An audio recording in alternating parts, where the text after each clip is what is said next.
Welcome to the deep dive. Today, we're diving into West Nippori, a Tokyo district you've asked about. Now, it often gets tagged as just a transit spot, right? That's a common view, Yeah. yeah. But our sources, Yeah. they paint a much richer picture. Absolutely. It feels like this place where, modern life and really deep history kind of just blend together. Exactly. And that's what we want to do today. Peel back those layers. We'll look at some history, some really cool local spots tourists might miss, give you a fresh look at this crossroads. Okay, let's start with the hub itself then, West Nippori Station. It's more than just tracks and platforms, isn't it? There's a story there. Oh, definitely. What's interesting is how it opened in stages. First came the Tokyo Metro Chiyoda line, that was 1969. Okay. Then about 2 years later, 1971, the JR station opened up. Right. And then much more recently, 2008, you got the Nippori Toneri liner connecting in. So it wasn't like one big bang project. It sort of evolved. It did, yeah, and that actually led to something pretty unique for Tokyo. Oh, yeah. What's that? Well, the transfer area between the Chiyoda line and the JR lines is unusually wide, and it's got 4 escalators connecting them. 4. That is spacious for a Tokyo transfer. Usually you're kind of squeezed in. Exactly. It makes the transfer much smoother. It shows a kind of forward thinking, even back then, focusing on moving people efficiently. That's a great point. It's those little design things that make a difference. And I noticed the concourse itself is, well, it's really clean, nicely renovated. Mm-hmm. Plus, you've got those handy spots right there, like the little kiosk, always seems packed, and a Beck's coffee shop just outside the JR gates, the Kaisatsuguchi, perfect for grabbing something quick. Yeah, even the practical stuff feels well thought out, adding to that comfortable, urban flow. Okay, so from the modern station, let's rewind way back. What about the area's natural history? Dukanyama Hill comes up in the sources. Ah, Tsukanyama Hill. Yeah, you have to imagine it completely differently. It used to be this amazing viewpoint. Really? What could you see? Well, you could look out over the Arakawa River. That's the Sumida River now, mostly flowing past. And apparently, on a clear day, you can see the mountains way off in the distance. Tsukuba, Nikko. Wow. Just picturing that, it really underscores how much Tokyo's landscape has changed. Hard to imagine now. Completely. Gives you a real sense of the before. And then there's this other layer of history, much more dramatic. Kiji Temple, founded way back in 1655. Right, Kiji. It's a Nichiren Buddhist temple. And its story gets intense during the Boshin War, the Ueno War part in 1868. The Civil War, yeah. What happened there? Well, the temple actually sheltered some defeated Shogatai warriors. They were the ones fighting against the new Meiji government. Okay. And because of that, the temple's main gate, it still has bullet holes in it from the Meiji government forces firing on the temple. No way. Actual bullet holes. Still visible today. Still there? Tangible scars of the conflict right in the middle of the city. That's incredible. It just makes history feel so present, like you can almost touch it. Is that common, finding such direct evidence like that in Tokyo? It's actually quite rare. So much has been rebuilt over the years, especially after wars and earthquakes. So Kiji Temple is, well, it's a pretty powerful reminder that these places weren't just quiet spots for reflection. They were part of the turmoil. A stark reminder, yeah. Okay, let's fast forward a bit. Let's talk about the living history, the hidden gems that give West Nippori its character today. Where should we start? Well, there's a really unique spot inside the Nishinapori Scramble Complex. It's called the Nishinapori Book Apartment. Book apartment, what's that about? It's basically a wall of tiny bookshelves, like really small, 31 centimeter square each.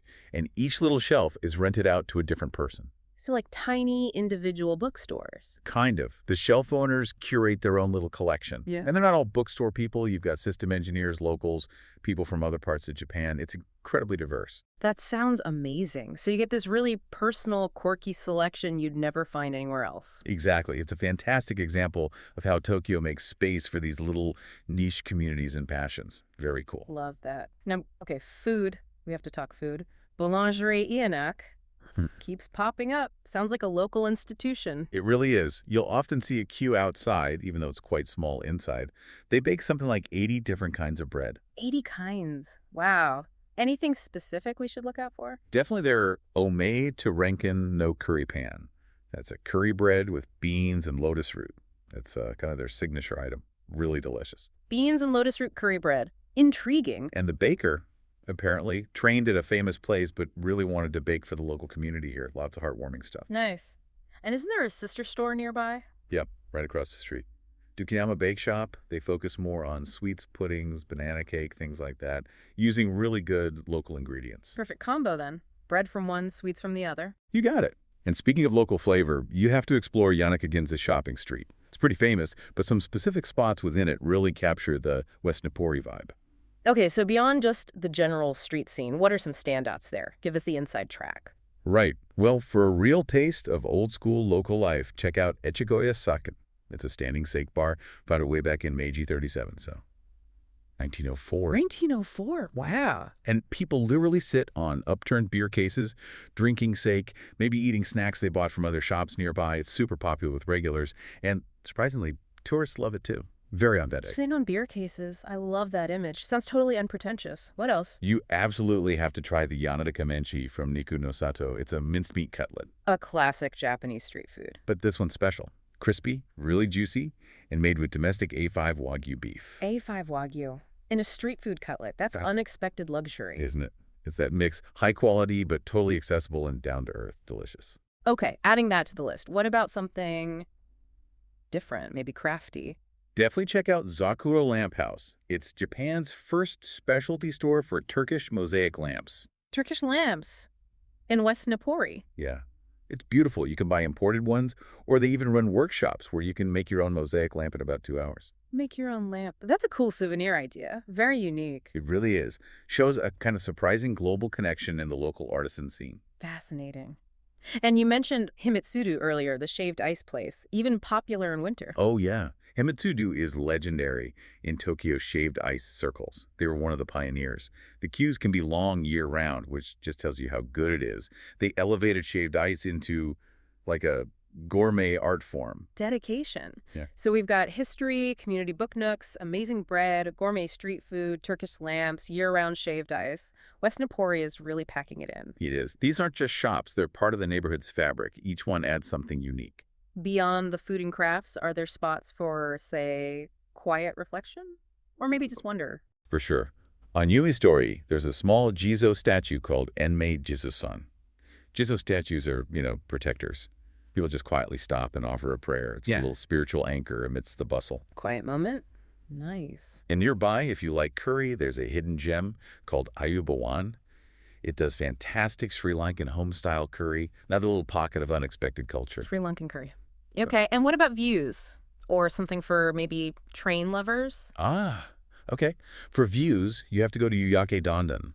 The name basically means sunset stairs. Sunset stairs, I like it. And it lives up to the name. It gives you this classic, beautiful view down onto the Yanaka Ginza Shopping Street, especially lovely at, sunset. It's just a perfect spot to pause. Sounds picturesque. And the trains. Oh, the trains. You need to see the Shimogura-den Bridge. People call it the Train Museum. Train museum? What? Because you can stand there and watch an incredible number of trains go by. We're talking up to 2,500 trains a day pass underneath or nearby. Shinkansen bullet trains, local lines, freight trains. It's mesmerizing. 2,500 trains a day. That's mind-boggling. Kids must love that. Kids, adults, anyone really. It's just this incredible display of Tokyo's constant motion and intricate network. Truly something to see. Wow. So thinking about everything we've covered, West Nippori really is this complex tapestry, isn't it? From the super efficient station to ancient temples with battle scars, these tiny curated bookshelves, gourmet cutlets, global crafts.